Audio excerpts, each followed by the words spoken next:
So, next topic we are going to start on chip antennas. At millimeter wave frequencies, typical chip dimension is a few square millimeter, and even at low frequency also.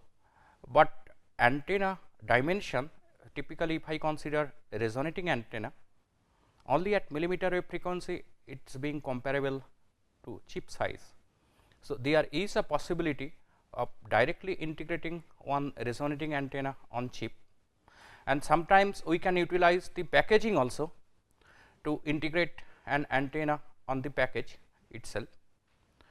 So, what are the challenges we face at millimeter wave frequency when we want to integrate an antenna on chip? Typically, we use silicon or group 3 group 5 material like gallium arsenide substrate, and these substrates they have very high dielectric constant, more than 10 that we have seen.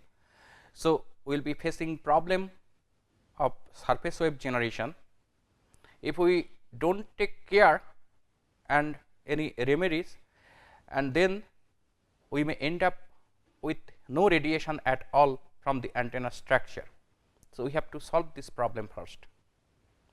So, at millimeter wave frequencies, then let us first see what are the typical application bands are being used or targeted applications. At 24 gigahertz, we have one unlicensed bands, which is one ISM bands for industrial, scientific and medical applications, 24.05 to 24.25 gigahertz, and again from 59 to 64 gigahertz. At this band, already we know that we have attenuation of millimeter wave signal due to oxygen resonance. We have also some licensed bands at 77 gigahertz, typically 76 to 77 gigahertz and 78 to 81 gigahertz. They are being used for automotive radar.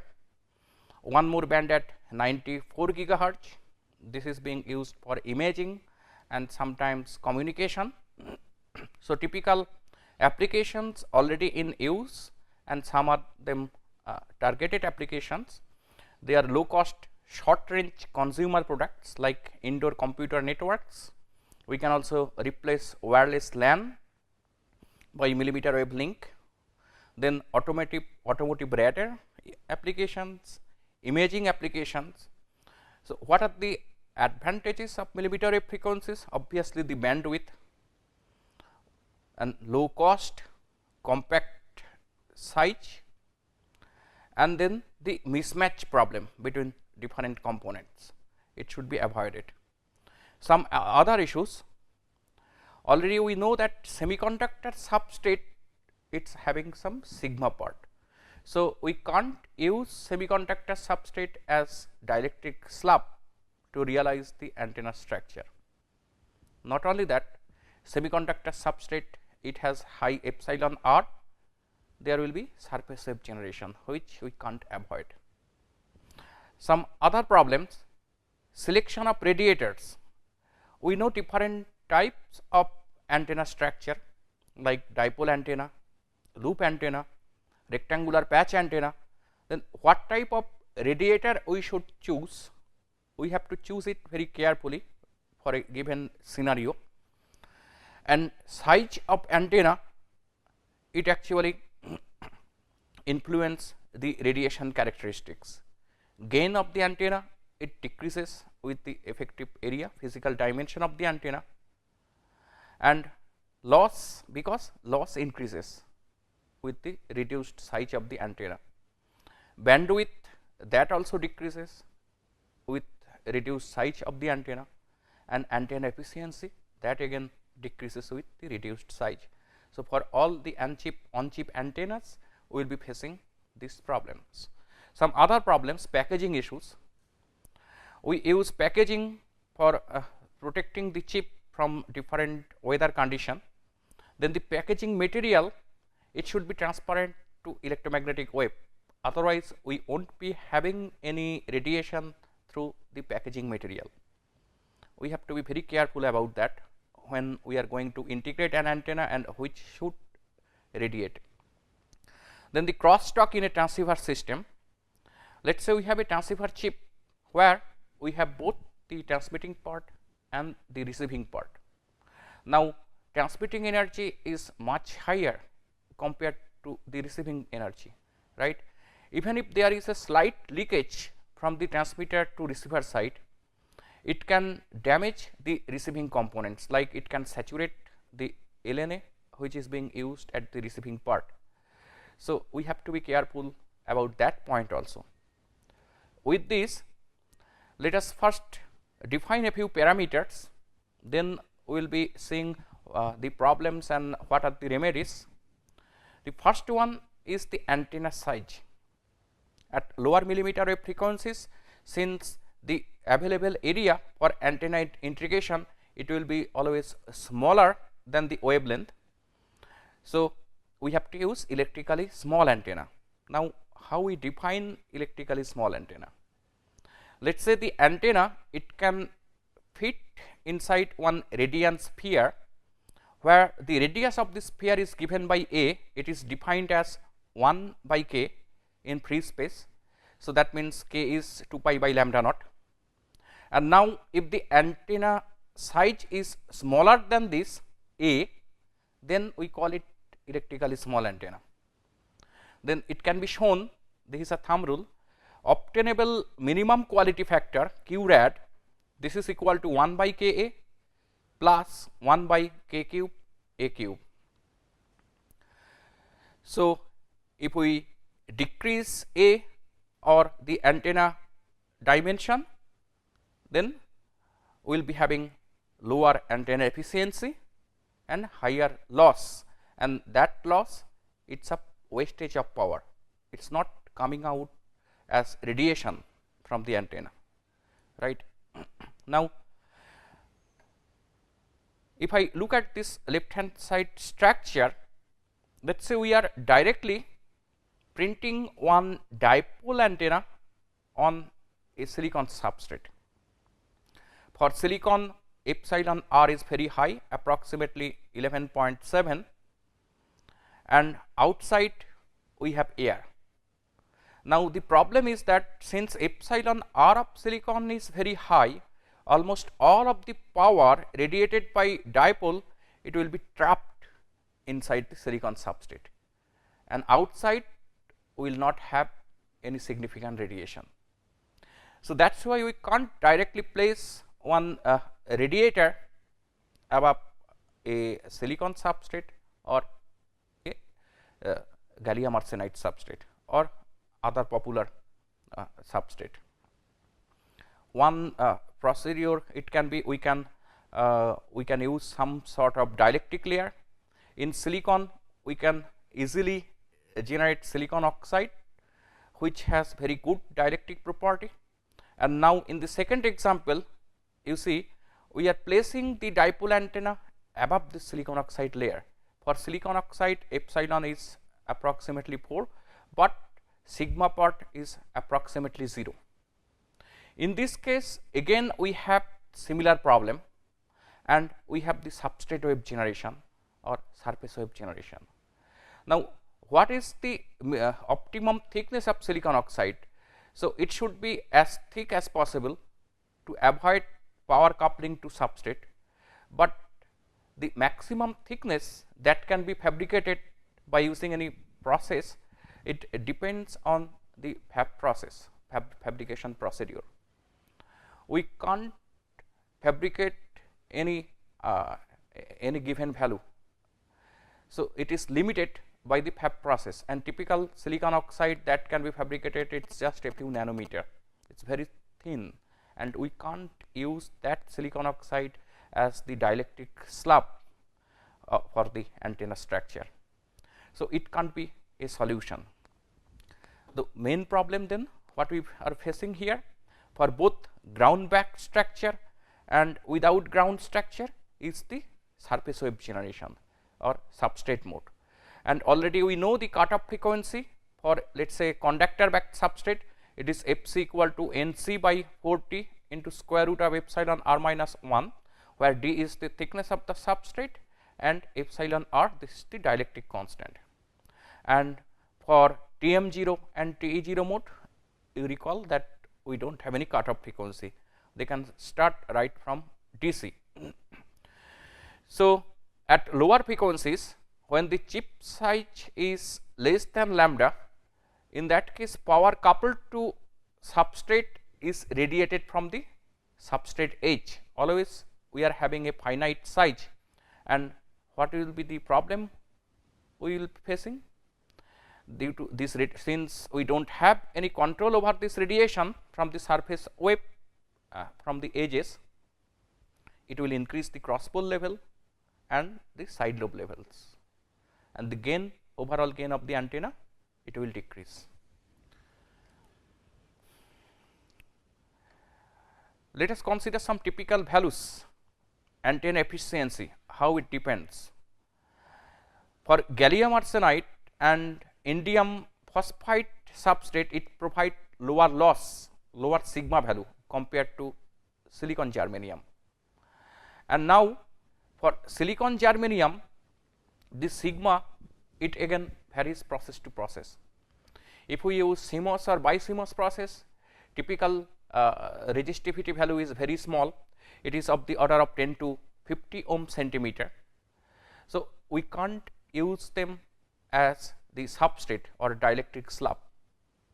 If we want to use silicon as substrate, then we have to go for high resistivity silicon, and that is expensive, because it will, we have to follow some sort of non-standard fabrication procedure.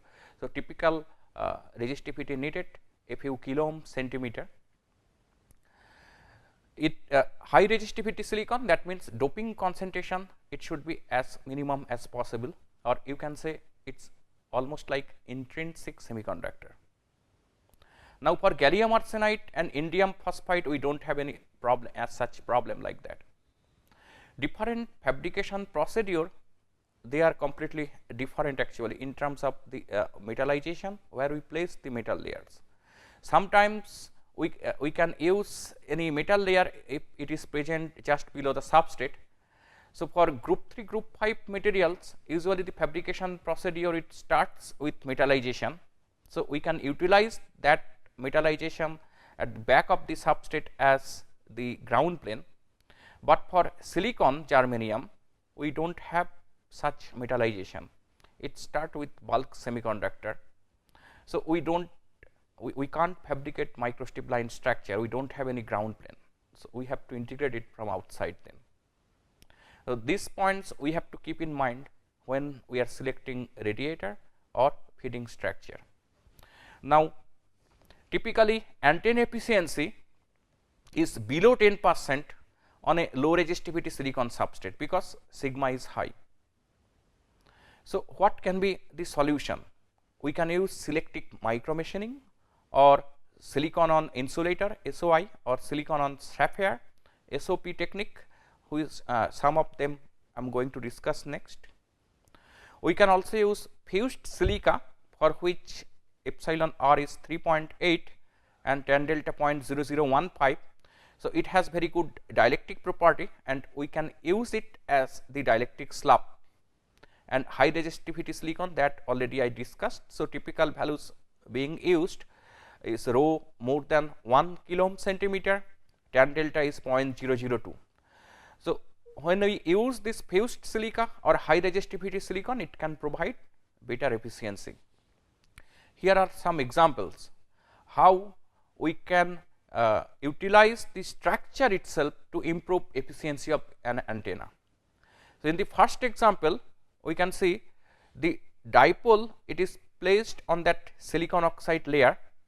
Now, we are intentionally fabricating one metal layer just on the silicon, which we can use as the ground plane. Here in this particular example, this ground plane is being used as a reflector. So, if the thickness h in terms of lambda g, it is quarter wavelength, then the wave coming in this direction will be same phase. That is how we can improve the gain of the antenna. So, whatever power coupled to silicon oxide layer, it can re-radiate in the same direction, and that is how we can improve the efficiency of this antenna. But fabrication process should support that silicon oxide fabrication. We need a thick layer of silicon oxide. In the second example, now the antenna is fabricated on a high resistivity silicon itself, and you see the back side it is carved in the form of a lens, and the back side radiation, whatever power being coupled to silicon substrate, it is coming out from the lens. And on top of this lens structure, we have a matching layer which we can use as packaging also, and it is transparent to radiation. So, that is another way to improve the efficiency of an on chip antenna. But this type of technique, the fab lab, this should support this fabrication. In most of the cases, in most of the fab lab, they won't support this type of fabrication, because we need some non-standard procedure for this type of structure. Then what are the typical procedures we used for on chip antennas to improve their efficiency? So, before that, we need to, what are the points we have to take care to improve efficiency?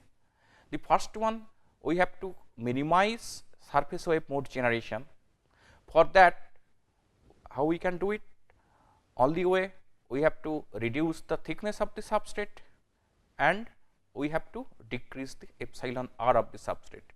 So, practically, let us see how it can be obtained, it can be achieved.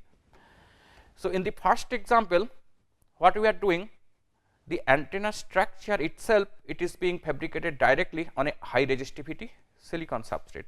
Obviously, the radiation efficiency will be poor, but still we will be having some radiation, since the loss inside the silicon substrate is much less compared to the standard silicon. And you can see one interesting point here, that active elements or whatever the other parts of the integrated circuit, it is far away from the antenna structure. Always the radiating antenna, it is placed at one end of the chip, so that we can avoid coupling between the antenna structure and the other circuits of the integrated of the chip. Now, in the second example, antenna, it is placed on a thick organic layer. So, once chip is fabricated, then we can put a thick organic layer on it. Typical material is BCB or polyimide. They have a low loss and also low epsilon r. So, we can put it externally, and then we can fabricate our antenna on top of this organic layer structure. And this is the third technique most commonly used, by using micro machining. We have the same thick organic layer here, and what we are doing, by using micro machining, we are removing simply the silicon structure just below antenna. So, it looks like one air cavity. Air cavity is placed below the radiator. It can further improve the antenna efficiency, because now we have epsilon r equal to 1 below this radiator. So, this is a very standard technique used at millimeter wave frequencies to obtain higher gain and to improve the hence higher efficiency of the antenna. Now, selection of on chip radiator. As I discussed, that different fabrication procedure, they follow different steps. Gallium arsenide, indium phosphide, they start with backside metallization, but for silicon germanium we do not have any backside metallization. So, when we are going to choose the radiator, type of radiator, we have to be careful about it. For example, if I choose a microstrip patch antenna, in that case we need one ground plane. So, it will be really difficult to fabricate it on standard silicon or germanium, but it will be easier on gallium arsenide substrate. So, for silicon germanium, then what we can do?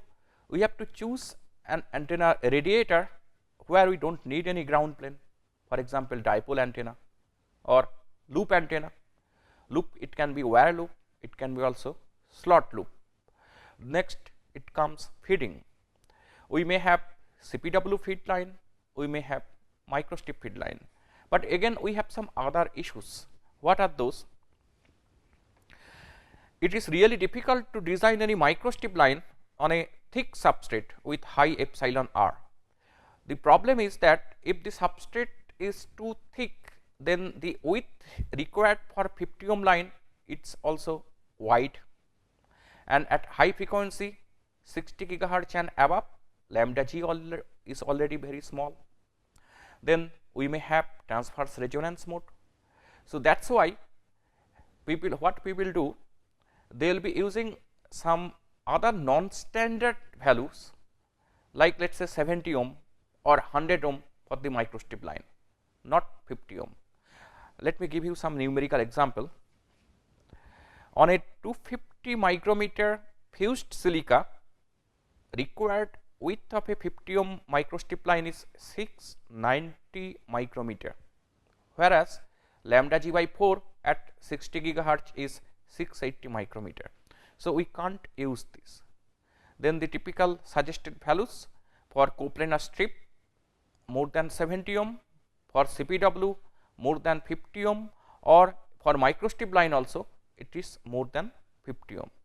We have a thumb rule, a condition to avoid surface wave loss, h by lambda naught, where h it represents the thickness of the substrate, it should be less than q into 0.3 by twice by root epsilon r.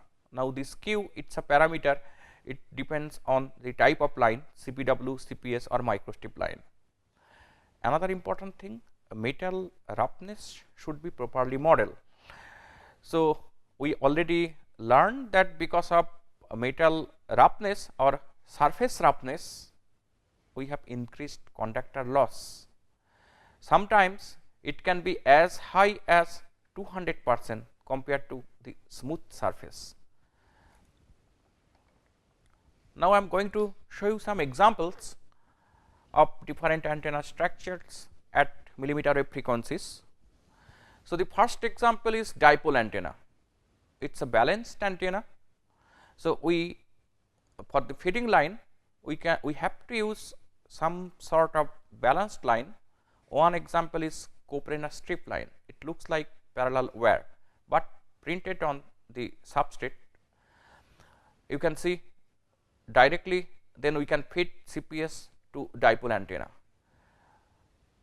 In this case, if we have let us say CPW structure or microstrip line, then we have to use one unbalanced to balanced transformation. We call it balloon, balanced to unbalanced transformation. This is the second example. This is a complementary dipole structure.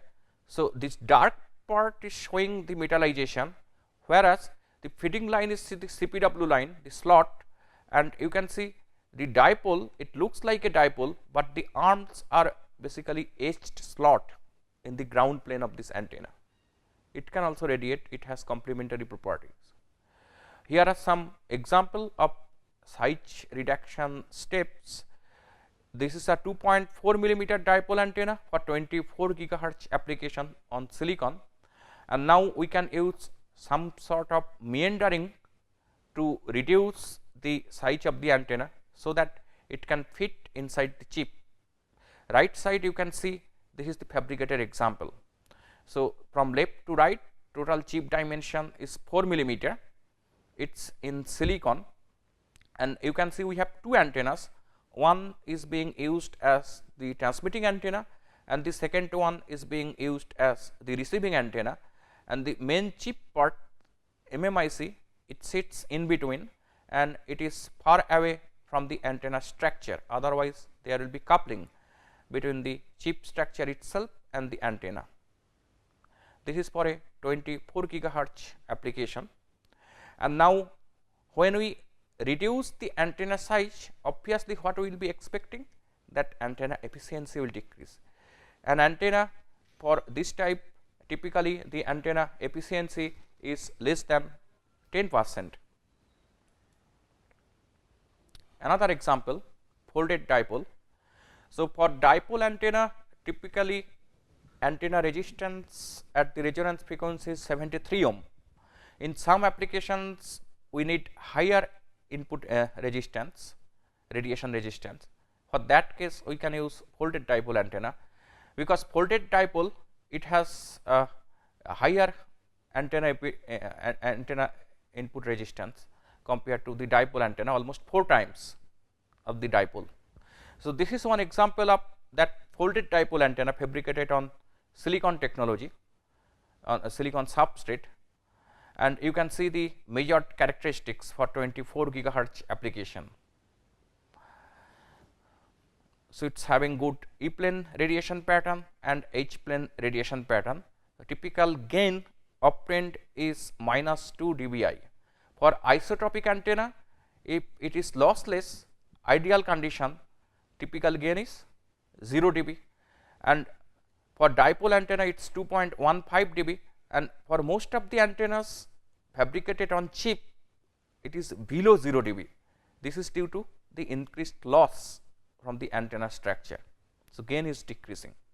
Now, if you look at the H plane pattern plot here, in this direction we do not have any radiation. This is not the problem due to antenna, this is the problem due to measurement setup. It is being measured by a probe station, and probe station arm is sitting this side. So, we can't measure radiation pattern in this direction. Next example is loop antenna. We can have wire loop and we may have also slot loop. Okay, so, let us take one break, then we will continue with the on chip antennas.